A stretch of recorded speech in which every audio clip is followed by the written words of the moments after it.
새벽에 기도하는 여러분의 기도를 주님께서 기뻐 받으실 줄 믿습니다. 불신앙에는 열매가 있어요. 이 불신앙의 열매들이 출애굽기, 민수기 등에 잘 나타납니다. 예를 들면 원망, 불평, 지도자에 대한 불신, 구원받기 이전의 과거로의 회귀, 다시 말해 애굽으로 돌아가자, 애굽에 있는 것이 좋았다, 뭐 이런 식의 말. 또 하나님이 세우신 질서 파괴, 모세를 갈아치우고 새로운 장관을 세우자. 또 믿음의 사람을 거꾸로 협박하는 현상, 여호수아 갈렙이 협박을 받잖아요. 이런 것들이 불신앙의 열매들입니다. 근데 이 불신앙을요, 하나님은 어떻게 규정하시느냐? 하나님을 멸시하는 것으로 규정을 하세요. 11절 보세요. 여호와께서 모세에게 이르시되 이 백성이 어느 때까지 나를 멸시하겠느냐? 내가 그들 중에 많은 이적을 행하였으나 어느 때까지 나를 믿지 않겠느냐? 멸시한다는 말하고 믿지 않는다는 말하고 같이 나와요. 우리는 생각할 때 뭐 이렇게 폭행을 저질렀다든지, 아니면은 물건을 빼앗았다든지, 아니면은 살인을 저질렀다든지, 이런 것들만 이게 큰 죄라고 생각하기가 쉬운데요. 아니요. 가장 근원적인 죄는 그게 아니라 하나님을 믿지 않는 게 가장 근원적인 죄입니다. 로마서 1장 28절이죠. 그들이 마음에 하나님 두기를 싫어하며 그들 그 상실한 마음대로 내어버려두사 합당치 못한 일을 하게 하셨으니. 그래서 죄의 종류가 열거가 돼요. 믿음으로 하지 아니한 모든 것이 죄니라. 이 성경 말씀입니다. 믿음으로 하지 아니한 모든 것이 죄니라. 하나님을 믿지 않는 것, 이걸 하나님은 뭐라고 규정하느냐? 왜 나를 멸시하느냐? 하나님을 멸시하는 것으로 규정하고 있다는 거예요. 여러분들 하나님을 멸시하지 마시고 믿으시길 바랍니다. 자, 이 백성들이 뭘 자꾸 보는 거예요? 가나안 땅에 사는 아낙 자손들의 그 덩치를 자꾸 보는 거예요. 그들의 높은 성을 보는 거예요. 그들이 가지고 있는 전략과 전술, 무기들을 자꾸 보는 거예요. 그들의 비교해 볼 때 너무나 작은 자기들을 보는 거예요. 가진 것도 없고 초라한 자기들을 자꾸 보는 거예요. 뭘 봐야 되는데? 하나님을. 뭘 믿어야 되는데? 하나님의 약속의 말씀을. 하나님이 뭐라고 말씀하시는데? 가나안 땅 너희들에게 줄게. 그럼 환경이 어떻든 처지가 어떻든 하나님의 약속을 붙잡고 믿음으로 나가야 되는데 안 믿는 거예요. 현실에 눌려가지고, 상황에 눌려가지고 안 믿는 거예요. 이것을 하나님은 멸시한다, 이렇게 이야기를 하시는 거예요. 자, 이 불신앙이 결국은 무엇을 끌어들이느냐? 하나님의 심판을 끌어들이죠. 12절. 내가 전염병으로 그들을 쳐서 멸하고 네게 그들보다 크고 강한 나라를 이루게 하리라. 이게 참 무서운 말이죠. 전염병으로 그들을 멸하시겠다는 거예요. 하나님을 믿지 않으니까 원망하고 불평하고 질서 깨트리고 도전하고 정말 문제를 계속 일으키잖아요. 그러다가 이제 드디어 마침내 가나안 땅 정탐함 오고 나서 이 부정적인 여론이 울고불고 막 밤새도록 이런 것들이 확산이 되면서 하나님이 이제 진노하신 거예요. 내가 전염병으로 멸할 거야. 이런 말씀이 참 두렵고 떨리는 말씀인 게요, 하나님은 말씀대로 심판을 행하실 수 있는 능력이 있기 때문에 그렇습니다. 여러분, 창세기 6장에 하나님이 물로 세상을 심판하시죠. 사람의 마음의 계획의 생각이 어릴 때부터 항상 악할 뿐을 보시고 세상에 사람 지으셨음을 한탄하셨다. 내가 물로 지면을 쓸어 버리리라. 호흡으로 숨쉬는 모든 생물 심판하리라. 말씀하신 대로 심판하시잖아요. 여러분, 하나님이 언어를 혼잡하게 하시잖아요. 그게 이제 바벨탑 사건이 있잖아요. 하나님이 실제로 소돔과 고모라를 멸망시키시잖아요. 하나님이 북이스라엘을 심판하시죠. 주전 722년에 남유다를 멸망시키죠. 주전 586년에. 하나님이 빈말로 하시는 게 아니란 말이에요. 심판을 행하신다는 거예요. 이때 가로막는 인물이 모세이죠. 13절부터 언급이 됩니다. 모세가 여호와께 여짜오되 애굽인 중에서 주의 능력으로 이 백성을 인도하여 내셨거늘 그리하시면, 다시 말해 전염병으로 전부 다 멸망시키시면 그들이 듣고 이 땅 거주민에게 전하리이다. 주 여호와께서 이 백성 중에 계심을 그들도 들었으니 곧 주 여호와께서 대면하여 보이시며 그들 주의 구름이 그들 위에 섰으며 주께서는 낮에는 구름 기둥으로 구름 기둥 가운데서 밤에는 불 기둥 가운데서 그들 앞에 행하시는 것이니이다. 이제 주께서 이 백성을 하나같이 죽이시면 주의 명성을 들은 여러 나라가 말하여 이르기를 여호와가 이 백성에게 주기로 맹세한 땅에 인도할 능력이 없었으므로 광야에서 죽였다 하리다. 이 모세의 간구 내용이 상당히 독특한데, 하나님의 이름을 생각하셔서 하나님의 영광을 생각하셔서라도 이들을 다 멸하시면 안 됩니다. 하나님이 이들을 멸하시면 말이에요, 이방 나라들이 하나님의 인도하심을 봤잖아요. 들었잖아요. 구름기둥으로 불기둥으로 이끄신 걸 봤잖아요. 하나님이 분명히 이끄신 걸 봤는데 가나안 땅에 다 못 들어가고 광야에서 죽어버리면은 하나님이 이 백성을 가나안 땅에 인도할 능력이 없어서 죽었다고 그렇게 말할 거 아닙니까? 그럼 하나님의 영광이 땅에 떨어집니다. 하나님의 이름이 추락을 합니다. 그러니까 하나님의 이름과 영광을 생각하셔서라도 이들을 다 멸하시면 안 됩니다. 이게 이제 모세의 기도인데, 이런 식의 기도 패턴들이요, 사실은 곳곳에서 나타나요. 엘리야가 갈멜산에서 기도할 때 왜 불을 내려달라고 기도해요? 하나님 불 안 내리면 저 죽어요. 저 끝장납니다. 제 목숨 살기 위해서라도 불 내려주세요. 이렇게 말 안 합니다. 하나님을 위해서, 하나님의 영광을 위해서, 하나님이 어떤 분인지를 이 백성들이 알게 하기 위해서 불을 내려달라고 기도를 드리는 거예요. 다니엘도 마찬가지예요. 사실 우리 기도의 패턴도 조금 바꿀 필요가 있어요. 하나님, 제가요 너무 힘들었어요. 너무 고달팠어요. 너무 문제가 많았어요. 너무 시달렸어요. 제발 좀 역사해 주세요. 이것도 이제 솔직한 기도, 정직한 기도, 뭐 아주 틀린 거는 안 해요. 근데 조금 내 틀을 바꿔가지고, 하나님, 하나님이 저와 함께 하신 거, 제가 하나님을 잘 섬기고 믿고 하나님 뜻대로 살려고 발버둥을 치는 거 세상 사람들 다 보고 있는데, 그들이 저를 지켜보고 있는데, 하나님의 이름을 위해서라도 역사하시고 도와주시고 축복하시고 능력과 기적을 나타내 주시옵소서. 이렇게 기도하는 거 참 지혜로운 기도예요. 다니엘의 기도도 한번 읽어보세요. 이런 패턴의 기도가 생각보다 많이 나옵니다. 자, 그다음에 또 하나의 기도 특징이 뭐냐면요, 하나님의 성품을 의존해서 간청을 하는 거예요. 17절에 보세요. 이제 구하옵나니 이미 말씀하신 대로 주의 큰 권능을 나타내옵소서. 이르시기를 여호와는 노하기를 더디하시고 인자가 많아 죄와 허물을 사하시나 형벌 받을 자는 결단코 사하지 아니하시고 아버지의 죄를 자식에게 갚아 3, 4대까지 이르게 하리라 하셨나이다. 하나님의 성품이 뭐예요? 신실하시죠. 신실하신 하나님의 특징이 뭐예요? 당신이 말씀하신 것은 100% 지키세요.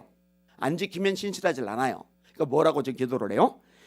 이미 말씀하신 대로, 하나님 말씀하셨잖아요. 말씀하신 대로 권능을 나타내 주시옵소서. 여러분, 요 기도 패턴도 똑같아요. 여러분, 암몬, 모압, 마온 세 나라가 쳐들어왔을 때 여호사밧이 하나님 앞에 기도를 드리는데, 하나님 이렇게 말씀하셨잖아요. 성전을 향해서 기도하면 들어준다고 말씀하셨잖아요. 그대로 되게 해주세요. 야곱이 위기를 만났을 때도 하나님 이렇게 말씀하셨잖아요. 그 외에도요, 읽어보세요. 하나님 이렇게 말씀하셨잖아요. 그러니까 이 말씀대로 되게 하여 주시옵소서. 여러분, 제가 기도를 해서 굉장히 유익을 많이 받던 기도 패턴이 이 내용이라고 그랬잖아요. 하나님 말씀하셨잖아요. 너희 중에 누구든지 지혜가 부족하거든 모든 사람에게 후히 주시고 꾸짖지 않으시는 하나님께 구하라. 그러면 주시리라 말씀하셨잖아요. 지혜를 주시옵소서. 이렇게 하는 거죠. 이렇게. 하나님 말씀하셨잖아요. 믿는 자들에게는 이런 표적에 따르리니 쭉 열고, 그러니까 이 말씀대로 역사하여 주시옵소서.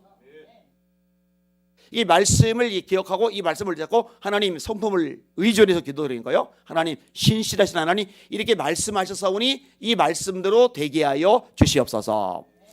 요한일서 5장 14절입니다. 우리가 그를 향하여 가진 바 담대한 것이 이것이니 곧 그의 뜻대로 무엇을 구하면 들으심이라. 담대함이 왜 있느냐? 하나님의 뜻대로 가면 하나님은 이건 들어주셔. 근데 하나님이 뜻대로 구한다고 그럴 때 그 뜻 속의 핵심이 뭐예요? 말씀대로 구하면 그 하나님의 뜻이죠. 그러니까 하나님의 영광을 위해서, 하나님의 이름을 위해서 기도를 드리는 거고요.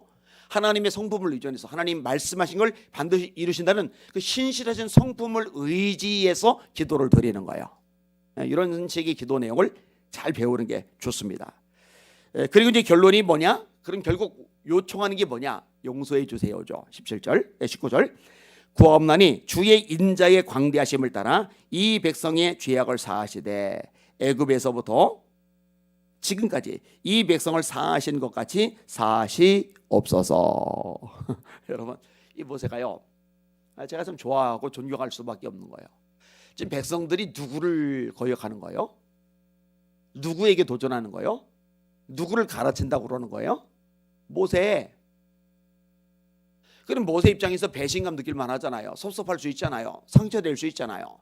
솔직히 애굽의 왕궁에서 바로의 아들로 떵떵거리며 설 수 있는데 다 포기하고 광야에서 이 속썩이는 백성들하고 고생을 하는데 이 툭하면은 그냥 감정 상하면 그냥 모세 가르친다고 그러니 아유 그래 이놈들 쓴맛 좀 봐야지 이럴 만도 한데 매번 그런 백성들 딱 가로막고 서가지고 하나님 용서해 주세요. 그래도 용서해 주세요. 불쌍히 여겨주세요. 이게 모세란 말이에요. 이게 모세란 말이에요.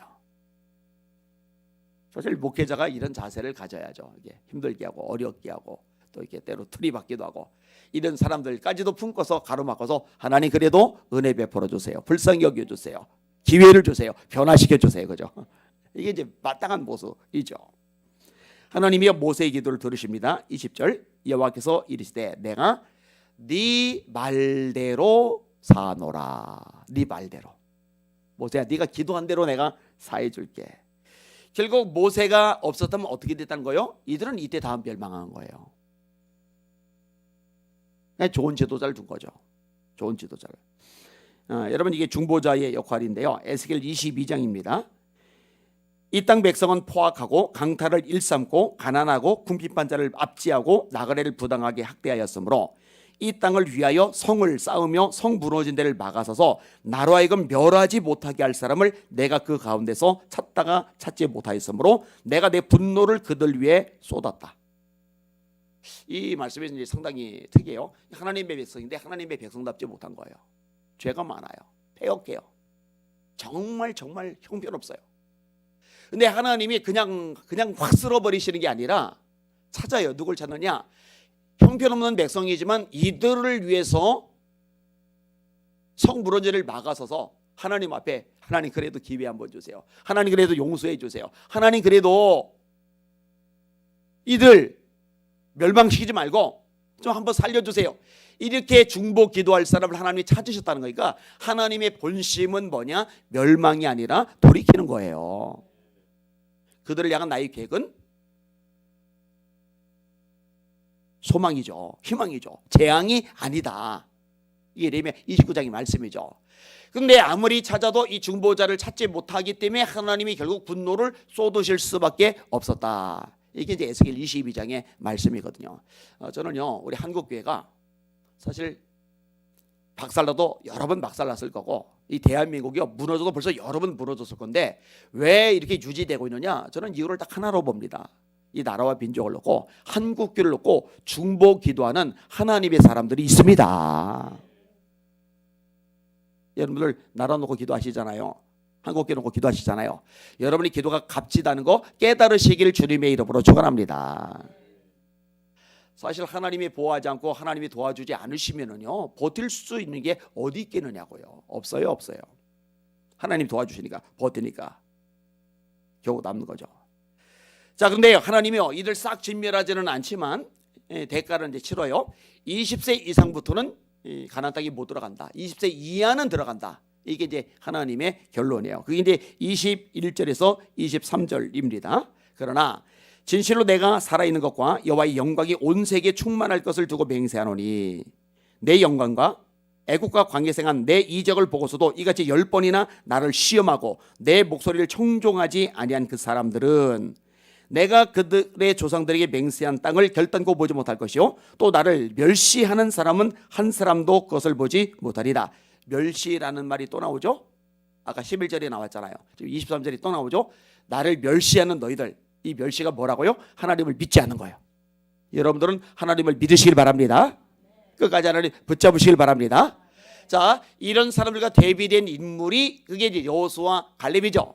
마음이 그들과 다르다. 마음이 다르다. 제가 최근에도 강조했죠. 마음이 달라요. 마음이 중요해요. 마음이 달라서 어떻게 하느냐? 하나님을 끝까지 쫓아요. 따라요. 그게 24절이죠. 그러나 내 종 갈렙은 그 마음이 그들과 달라서 나를 온전히 따랐은즉 그가 갔던 땅으로 내가 그를 인도하여 드리리니 그의 자손이 그 땅을 차지하리라. 마음이 다르다. 마음이 다르다. 지금 한국 교회를 하나님이 들여다보시면서도 참 많이 속상하실 것 같아요. 아까 제가 인용했죠. 창세기도 그들의 마음의 계획의 생각이 어릴 때부터 항상 악할 뿌림을 보시고 마음 만물보다 거짓되고 부패한 것은 사람의 마음이라.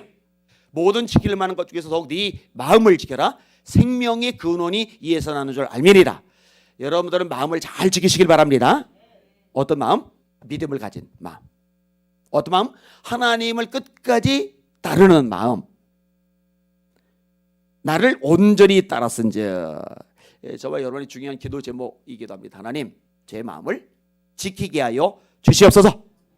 환경이 어떻든 처지가 어떻든 문제가 있든 장애물이 있든 없든 사람들이 힘들게 하든 말든 그럼에도 불구하고 이 모든 것들 앞에서도 제 마음을 지켜서 끝까지 하나님만 따르게 하여 주시옵소서. 이런 사람 하나님이 정말 기뻐하세요.